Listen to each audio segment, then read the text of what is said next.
You can choose 25 different colours on the dash, which is a new thing for us. Every colour of the rainbow and more. That's pretty cool. Do you get it to flash different colours to mean different things as well? Well, there are two choices. You can either have one colour on in every mode that you're in, constantly the same colour, or the standard option is, depending which of the driving modes you're in, the colour is different. I'll explain that a bit more. So if you're in a neutral gear, it's a white display. If you change to the D mode, which is fully automatic, D mode is the most economical drive mode, then it will turn blue.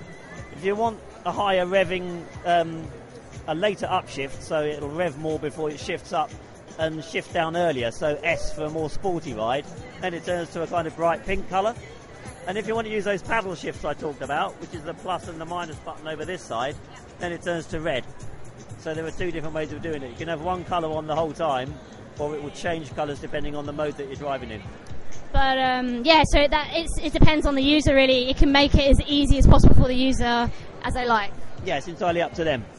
And if you need a bit of storage space and to charge your phone, over here, that's a lockable storage space. Oh, stickers. And then on the other side, this one is also storage space, but it's not lockable. So you've got the kind of the utility side of it as well. So it's a new kind of bike. Awesome. You can hop on down to the shops, get your shopping, store it in. It's got a broad range of appeal for different riding situations, and hopefully for a younger audience. I think looking at the style, you got to get some really cool granddads driving this, as well as the younger people. I mean, like you said, looking at the design-wise, it's something that you're going to be really proud to like show off on the street. Absolutely. One of the things the guys from Japan say is that when you're riding it, they want every moment to feel cinematic. And I think that's kind of what's been achieved. And you certainly won't go unnoticed if you're riding one of these. You could definitely ride this down to an American drive-through and chill out on your little rest and have a good time. Yeah, I think it's very versatile from that point of view, yeah. It could fit into any sort of different situation. Has it already been released in Japan?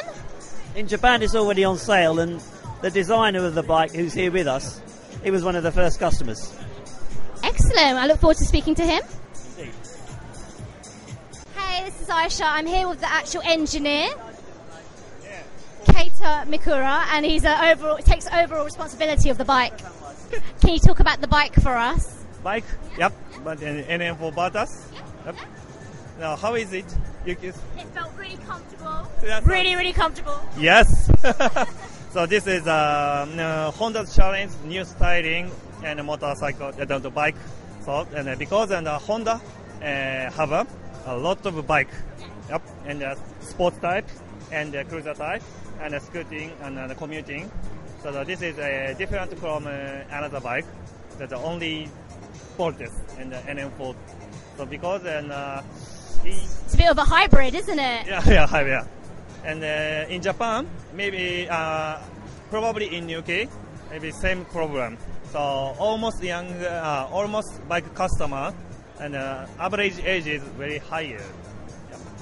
So and the market is shrinkable. So we should make a new customer and a new generation.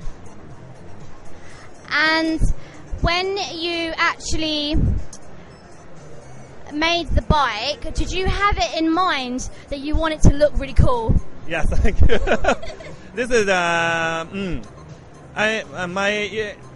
order is 32 years up, and in Japan, and maybe so young engineer.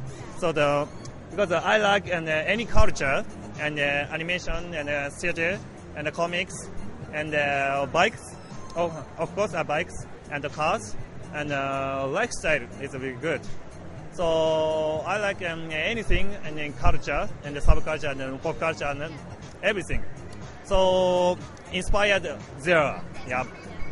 But a lot of the bikes in, like, for example, anime are very futuristic. We're not there yet. So it must be really hard to have to make it. I mean, how?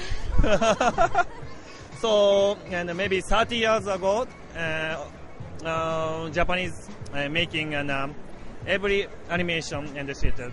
So almost and bikes sometime in animation and cinema, styling maybe same styling. So long wheelbase and low seat and heavy mass front volume and なんていうのかな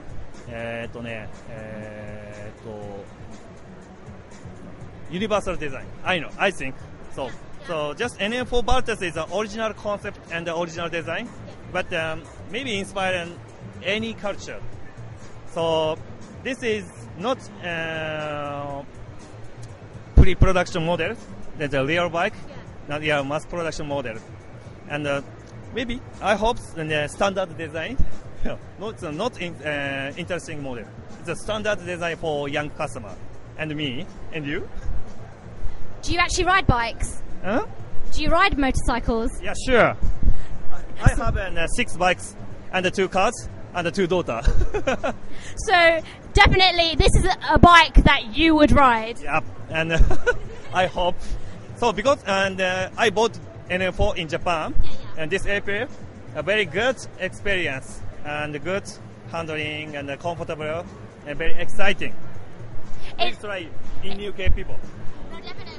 Yep. And it's really rare to see something comfortable and very flashy looking. Yep. Are you?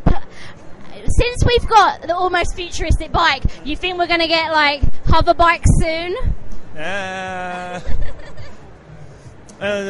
Futuristic, but just now, and now generation bikes.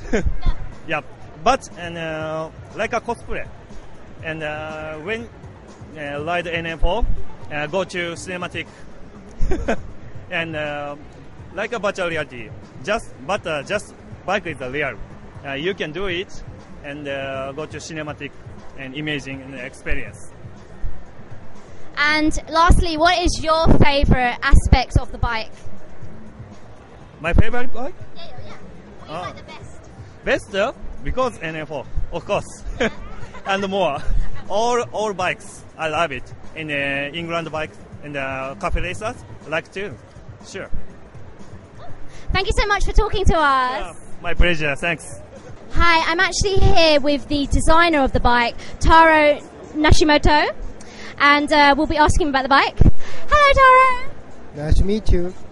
How many years have you been designing motorcycles? Maybe 12 years?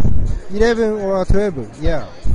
And throughout the 12 years, have you always kind of looked to make motorcycles fantastic, futuristic?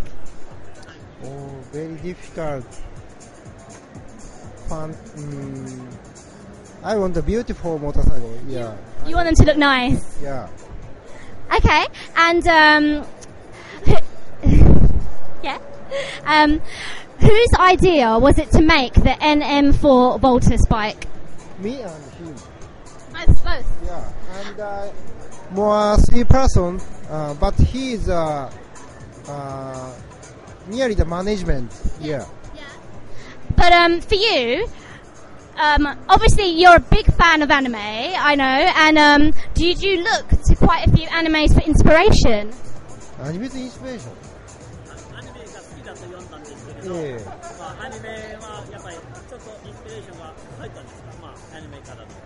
Yeah. Maybe. Maybe. Not only anime, movies, music, fashion, everything. But I like animation too. Any examples of animes that you like? Gundam, Patrol, do you know? Yeah, very retro. Or animation ka. Yeah, Dragon Ball, JoJo. In Japan, anime is a very standard culture.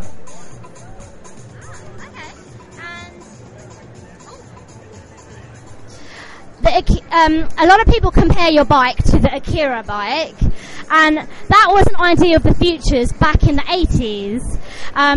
Did you have that bike in mind when you got together with Keita to make it? I have. Yeah. Because I like too.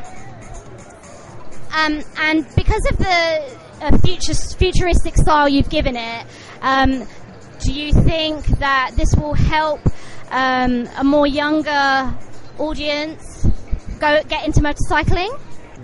I want to the new generations and the young generation because motorcycle market is now shrinking in the world. We need change and we want to get new customers.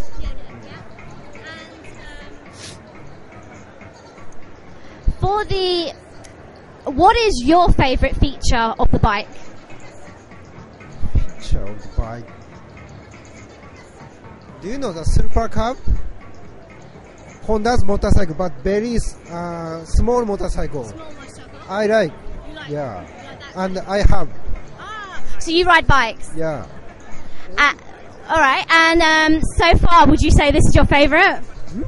Would you say this is your favorite bike? Favorite bike? Many bikes. I can select. Yeah. I like Honda's, Harley Davidson, Ducati, everything. I like too.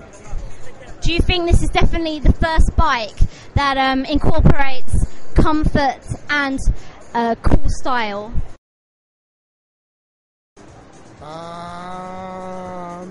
まあ難しいですね、それは。まあこれからも出てくると思いますよ。だけどまあ必ずしも快適なことがバイクの楽しみではないので、まあそれと違うものも出てくると思いますけど。ただ、まあ、お客さんいろんな方に乗っていただきたいので快適なバイクっていうのは必要だと思います。快適というか乗りやすい。It's difficult to say for sure because many bikers they're interested in the looks more than the comfort. So it may be that there won't be a whole string of bikes which are as comfortable as this one, but we'll have to see what the reaction is, and if it is popular, then it may be that we add more comfort to a different range of bikes in the future, but it's kind of hard to predict. Thank you so much for talking to us.